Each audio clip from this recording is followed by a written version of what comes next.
Emang boleh Mas Gibran sekeren ini? Indonesia ini negara besar. Kita harus mampu keluar dari middle income trap. Kuncinya kita harus mampu menaikkan nilai tambah di dalam negeri. Di tengah gempuran resesi global, perang dagang, konflik geopolitik, rata-rata pertumbuhan ekonomi negara kita tetap resilient di rata-rata 5%. Pertumbuhan ekonomi yang berkualitas didukung dengan penurunan angka pengangguran, angka kemiskinan, penurunan angka Gini rasio, dan juga angka inflasi yang terkendali. Bapak Ibu yang saya hormati, teman-teman sesama anak muda, lalu apa agenda ke depan? Kita akan lanjutkan hilirisasi, bukan hanya hilirisasi tambang saja, tapi juga hilirisasi pertanian, hilirisasi perikanan, hilirisasi digital, dan lain-lain. Kita lanjutkan juga pemerataan pembangunan yang tidak lagi Jawa sentris. Kita genjot terus ekonomi kreatif dan juga UMKM. Kita punya 64 juta UMKM yang menyumbangkan 61% untuk PDB kita. Jika 4 langkah tadi bisa kita penuhi, insya Allah akan terbuka 19 juta lapangan pekerjaan. Pemerataan pembangunan itu wajib.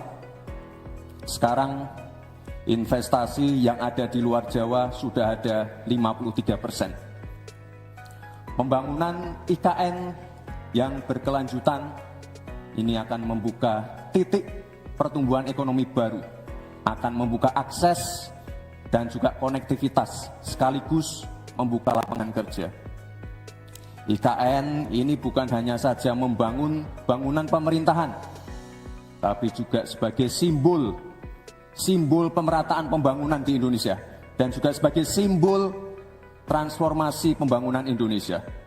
Bapak dan Ibu yang saya hormati, saya juga berkeyakinan suatu saat nanti Indonesia akan menjadi raja energi hijau dunia dengan terus mengembangkan biodiesel, bioaftur dari sawit, bioetanol dari tebu, sekaligus kemandirian gula. Untuk menuju Indonesia emas dibutuhkan generasi emas. Kita harus mampu merubah future challenge menjadi future opportunity. Kita harus punya future talents yang dilengkapi dengan future skills. Untuk itu, hilirisasi digital akan kami genjot. Kita akan siapkan anak-anak muda yang ahli artificial intelligence, anak-anak muda yang ahli blockchain, anak-anak muda yang ahli robotik, anak-anak muda yang ahli perbankan syariah, anak-anak muda yang ahli kripto. Bapak dan Ibu yang saya hormati, narasi besarnya di sini adalah keberlanjutan, percepatan, dan penyempurnaan. Terima kasih. Wassalamualaikum warahmatullahi wabarakatuh.